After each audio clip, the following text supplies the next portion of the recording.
The O.J. Simpson murder trial divided the country, but now a private eye from North Texas wants you to question everything you've heard. Everyone thinks they know why Sidney Simpson became a ghost for 30 years. Most believe she was a traumatized girl running from a name, but the truth is that Sidney wasn't just hiding. She was protecting a secret that could have bankrupted her father's legacy.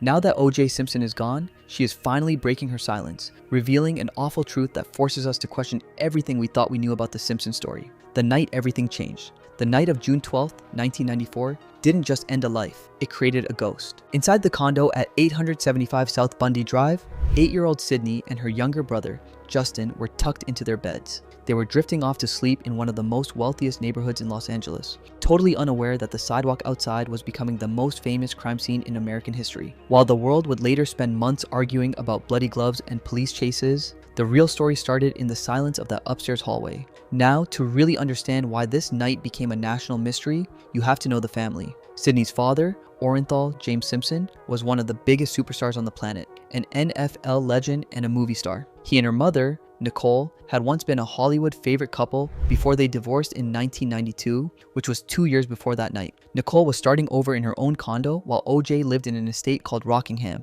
just a 5-minute drive away. When the police arrived at Nicole's condo that night, they didn't just find a crime scene, they found 2 kids whose lives had been over before they even began. Officers had to walk up those stairs, wake Sidney and Justin, and carry them out. They didn't even have shoes on, and there was no time for anyone to explain what was happening. The investigation didn't stop at the condo. Within hours, police raced to OJ's mansion. There, they found a trail of evidence, including a dark leather glove that seemed to match one found at the crime scene, which made him the prime suspect. This discovery started a decade of legal battle. Sidney walked right past the spot where her mother died before she even understood what death was. From that moment on, she wasn't just a kid, she became a piece of evidence. And for the next 30 years, people held on to one haunting question. What did she hear that night? Did she wake up when the dog started barking? Did she look out the window and see the suspect? Neighbors spoke about a strange cry coming from the property, adding even more mystery to an already disturbing night. But Sidney never confirmed anything. However, OJ eventually won his freedom in a criminal trial, but he was later sued by Nicole's family in a civil court in order to pay millions. Somehow, this mystery followed Sidney through every hallway and every classroom she ever entered. People weren't just looking at a young girl, they were searching her face for answers. Even at her mother's funeral, a moment that should have been private and sacred, the cameras were already there, pushing past every boundary just to capture her reaction. People wanted to see her grief, to study her face, to compare her to her father, and it was not about empathy, it was about headlines. For most people, this level of attention would break them completely, but in Sidney's case, it did something different. Instead of breaking, she closed herself off. She began to understand that the world was not trying to protect her, it was trying to use her. So instead of reacting the way many expected, she chose silence. Not because she had nothing to say, but because she understood exactly what her words were worth in a world that was desperate to hear them. And by refusing to give people what they wanted, she took control of her own story. And in doing so, she became even more mysterious, leaving behind a question that, for decades, no one could truly answer. But as the years passed, Sidney realized that silence only invited more questions. If she wanted to truly disappear, she had to do the one thing no one expected from a daughter of a superstar, the art of the disappearing act. Now, while the rest of the world was still obsessed with the 1995 verdict, Sidney Brooks Simpson was busy planning a way out. Most people assumed she would stay in California, trapped in the shadow of her father's complicated life. But Sidney realized early on that if she stayed in Los Angeles, she would always be viewed as a character in a news story. She did something that left the paparazzi scrambling. She systematically deleted her public identity and moved across the country to Florida. This was not just a location change, it was a total identity scrub. She did not head for the glitz of Miami or the fame of Palm Beach. She chose the Gulf Coast, a place where people go to blend in rather than to be seen. Instead of living off a trust fund or using her father's connections to land a high-paying job, Sidney started from the bottom. This was a girl who grew up with private chefs and a mansion in Brentwood, suddenly appearing in the real world with a name tag and a uniform. For a long time, the public had no idea where she was. She had effectively become a ghost. But before long, she was seen working as a waitress in a small local restaurant. Later, she took a job with a catering company. Reports from that time show she was living a life that was surprisingly modest. This is the part that really tells us about her mindset. At the time, her father was facing massive financial pressure from the legal judgments against him. If there was any family money left, Sidney clearly was not using it to live a life of luxury. By working for regular wages and tips, she was sending a bold message without saying a word. She was proving she could survive without the Simpson name or any money associated with it. But before long, the paparazzi eventually tracked her down. They caught her walking to her car or carrying groceries, hoping for a quote that would start a headline. They wanted her to cry or to finally defend her dad. But Sydney gave them nothing. She showed no smile or anger. She just maintained a professional silence. This level of discipline is almost unheard of for someone in her position. She and her brother Justin became a two-person fortress. They did not have a big circle of friends, and they did not trust outsiders. They lived in modest homes and kept their doors locked to the media. In fact, people in the St. Petersburg area described her as polite but very private. She was not the tragic figure the news wanted her to be. She had mastered the art of being unremarkable. She realized that the more normal she acted, the less interesting she became to the tabloids. By becoming boring, she finally won her life back. But while the world saw a waitress living on tips, Sydney was silently building a financial fortress, one that would soon lead investigators to ask terrifying questions about her source of income. The blueprint of a new life. In 2005, Sydney started a company called Simpson Properties. When you look at the name, it is a rare moment where she actually used a part of her famous last name. But the way she ran the business was the exact opposite of the Hollywood lifestyle. She wasn't buying mansions in Miami or lavish estates. Instead, she was focused on small, multi-family homes and apartments in quiet neighborhoods. These were the kinds of places where people just wanted a decent place to live, not a piece of history. Sydney and her brother Justin worked together on many of these deals. Justin also went into real estate, and for a few years, they were like a team. They would buy a property that needed work, fix it up, and then either sell it or rent it out. If you look at the public records, they were very successful. At one point, Sydney owned a handful of properties across the St. Petersburg area. And this success led to some uncomfortable questions. Some wonder where the money for these houses came from. Critics and investigators had been watching her father for years. They knew O.J. Simpson owed millions of dollars to the Goldman and Brown families because of the civil trial. Because of this, any money O.J. made was supposed to go toward that debt. When people saw Sydney buying houses, they wondered if her father was funneling money to her to keep it away from the courts. However, there was no proof to back their claims up. In fact, many people who followed the case closely pointed out that Sydney's properties were modest. She wasn't buying luxury estates, she was buying properties that required hard work and smart investing. It looked much more like a woman building a career from the ground up than someone living off a secret stash of cash. By becoming a property owner, Sydney was literally owning the ground she stood on. She was creating a life where she didn't have to answer to anyone. This business gave her the ultimate shield. In the world of real estate, you can hide behind company names and paperwork. You don't have to be a public figure to be successful, and Sydney used this to her advantage. She could go to a construction site or meet with a contractor, and as long as she was professional, nobody cared about her last name. She was building a world where the name Simpson stood for business and hard work, not for the tragedy that happened in 1994. But even as she built this secret empire, she couldn't escape the past completely. No matter how many houses she flipped or how many tenants she managed, the world was still waiting for her to say something about her father. They wanted to know if they were close or if he visited her in Florida. For years, the public had a front row seat to OJ's legal troubles, his time in prison, and his eventual move to Las Vegas. So they wanted more details, but unfortunately, Sydney continues to give them nothing. The world was waiting for a reunion or a confession. But in April 2024, the clock finally ran out, and Sydney's reaction would leave the media in a state of total shock: the 2024 blackout. In April 2024, O.J. Simpson passed away at the age of 76, and before you knew it, the media shifted their attention right back to Sydney Simpson. Everyone was waiting for the one thing they'd been denied for 30 years, a statement from Sydney.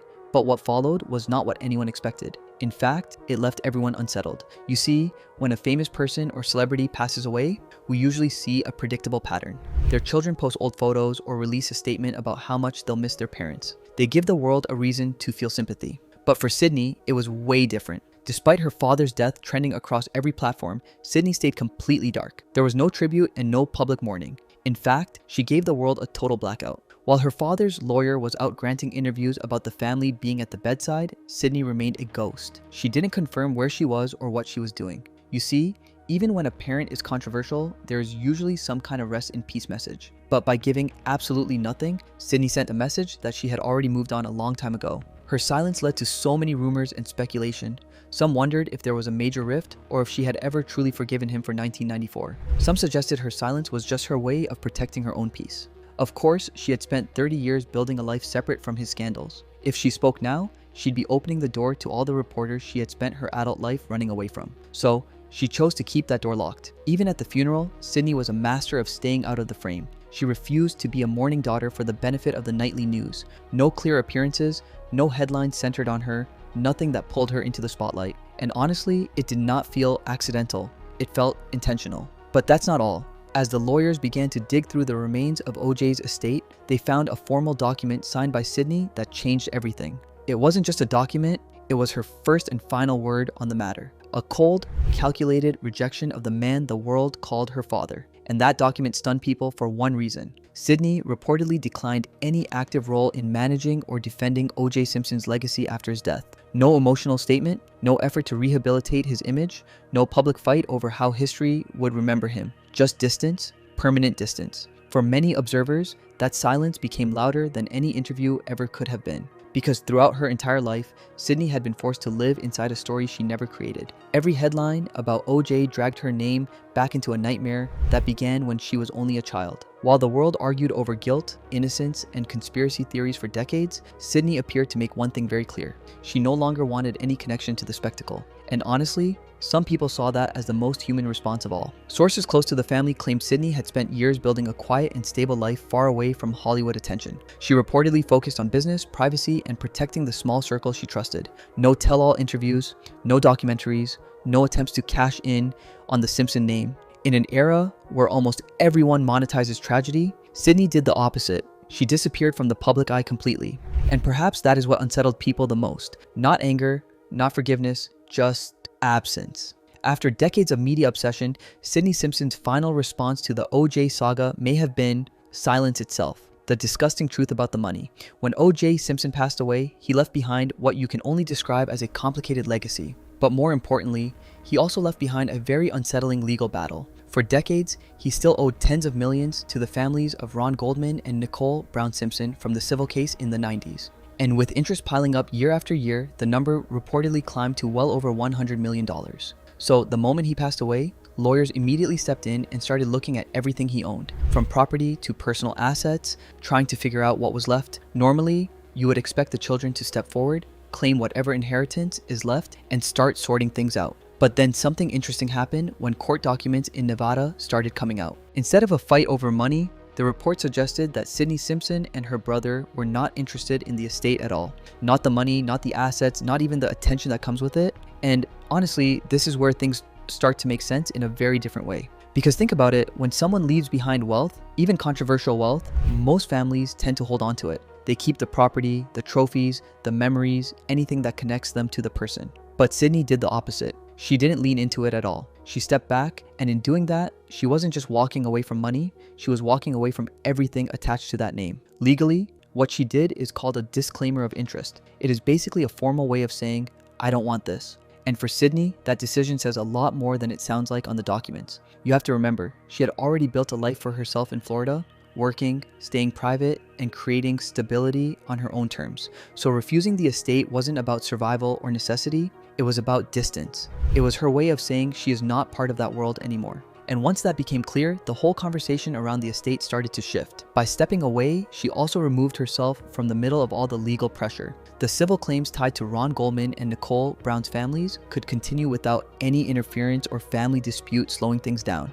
No public battles over assets, no courtroom drama involving the children, just a legal process moving forward in the background. So when you really look at it, this is not just a money story, it's a separation story.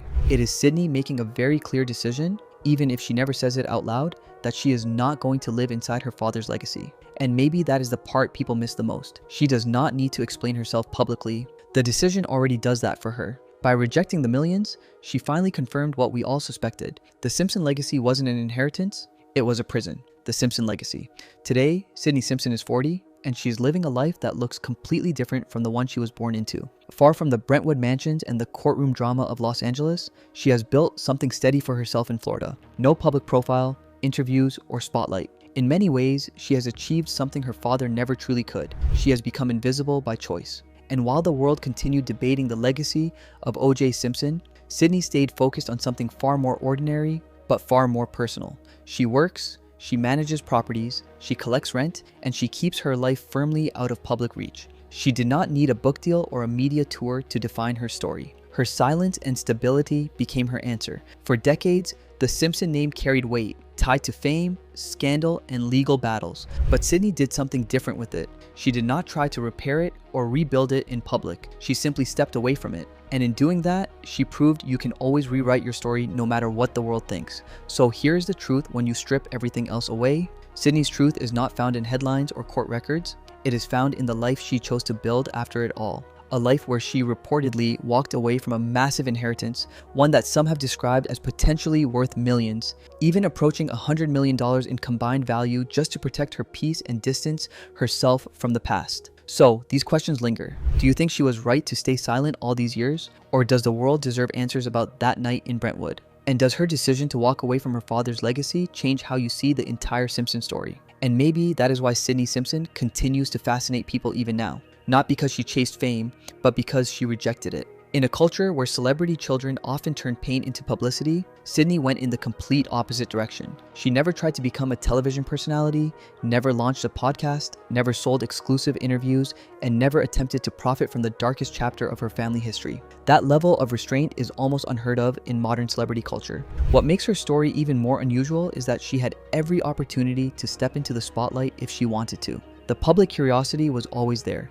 Networks would have paid enormous amounts for a single interview. Publishers would have lined up for a memoir. Yet, year after year, Sydney chose privacy over attention, even if it meant living with endless speculation from strangers who still wanted answers. And perhaps that is the final irony of the Simpson legacy. The man who spent his life in front of cameras left behind a daughter who built her identity by avoiding them completely. While O.J. Simpson became one of the most publicly dissected figures in American history, Sydney became one of its biggest mysteries. But maybe the mystery is exactly how she wants it to stay. After everything her family endured, can anyone really blame her for choosing silence over spectacle? Let us know what you think in the comments below. Don't forget to like the video and subscribe to the channel. Thank you for watching. And if you enjoyed this video, please click on the next one on your screen.